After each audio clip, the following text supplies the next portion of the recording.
Welcome to A Closer Look.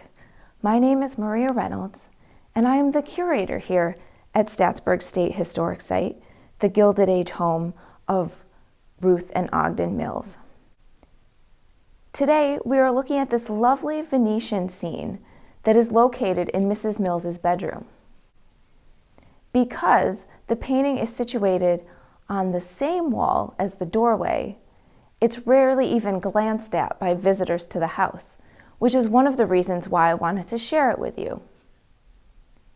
Unlike many of the paintings in the house, which harken back to an earlier era, long before the Gilded Age, this was done by a contemporary of Ruth and Ogden Mills. And we also know its provenance. The painting is entitled Venetian Canal near St. Trovaso, and the artist is Henry Pember Smith, who was an American. This oil on canvas is signed, but not dated. Smith was born in 1854, which was the year before Ruth Livingston Mills, and although he was born in Connecticut, he traveled abroad to study the old masters to become a self-taught artist. He traveled to places like Paris and Normandy and Brittany and Cornwall, and also Venice, where he painted many scenes similar to the one that you see behind me. Smith produced many works with Venice as the subject that are somewhat similar to our painting. These paintings highlight the brick buildings, campaniles or bell towers, and show an almost impressionistic take on the water and light. Yet Smith was probably best known for his landscapes of New England that often highlighted country cottages and river scenes. Although Smith was a realist, it seems that he chose to paint idealized scenes of rural landscapes because there was a market for such imagery among urbanites. For many years, he maintained a studio in Manhattan and regularly exhibited his paintings at the National Academy of Design, the Brooklyn Art Club, and the Boston Art Club. He was working on a painting of George Washington's Mount Vernon when he unexpectedly passed away in 1907 at a hotel in Asbury Park, New Jersey, where he was residing. Over 350 of his paintings can be found in auction records, and many of his works are currently in museums. This painting, entitled Man Fishing Along a Stream from 1884, is in the Dorsey Museum of Art on the campus of SUNY New Paltz. And this watercolor, entitled Seascape Fishing Boats from the Shore from 1875, is in the collection of the Metropolitan Museum of Art. Most of Smith's works were oil on canvas, but he did often work with watercolors as well. His paintings have sold at auctions fairly consistently since his death.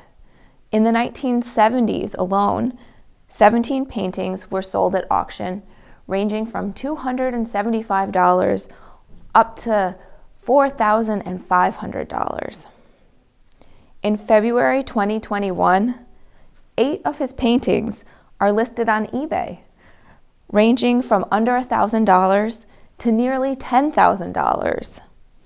So if you like his style, there's no need to even leave the house to acquire one of his works. Our painting was also purchased at an auction when Ogden Mills paid $95 for it in 1911. This would be approximately $2,600 in 2021 currency. He purchased it on April 12th, 1911, which also happened to be the day after his 29th wedding anniversary with Ruth. Perhaps it was a belated anniversary present. Perhaps Ruth and Ogden had fond memories of visiting Venice. She did end up hanging it in her bedroom, so it seems like she must have liked it, or it meant something to her, but we can really only speculate about the reasons for its placement here. Ogden purchased this painting and 3 others at the evening session of the auction that was held by the Anderson Auction Company. But this is the only painting that ended up adorning Staatsburgh's walls. The afternoon session of the same auction consisted of many items from the Heber Bishop collection. Heber Bishop was Ogden Mills's uncle and an avid collector of art, especially Asian art. Ogden purchased several things at this auction that have ended up in the historic collection here at Staatsburgh.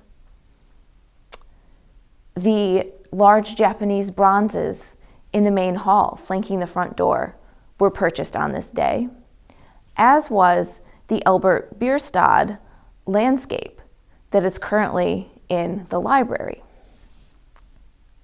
Now this painting, the Venetian scene, was on consignment at the auction, and the auction catalog tells us that it was from the collection of A. Fontoura Xavier, who was a Brazilian diplomat living in New York at the time. When he passed away in 1922, he was in Lisbon as the Brazilian ambassador to Portugal. A month before this auction, the Anderson Company auctioned off a portion of his library, as you can see in this advertisement. Perhaps he was divesting of his personal collections and property to downsize, needing funds, or perhaps he was getting ready to move away from New York. We don't know his motivations for selling, but we do know that it was very common for Ogden Mills to purchase paintings and decorative arts at auctions. And we are very thankful to have these records, which help us as historians learn more about the historic collections here at the house. When we're trying to trace information about artists and provenance, since the family did not leave behind papers or primary sources that would give us this information. So, thank you for watching a closer look, and until next time.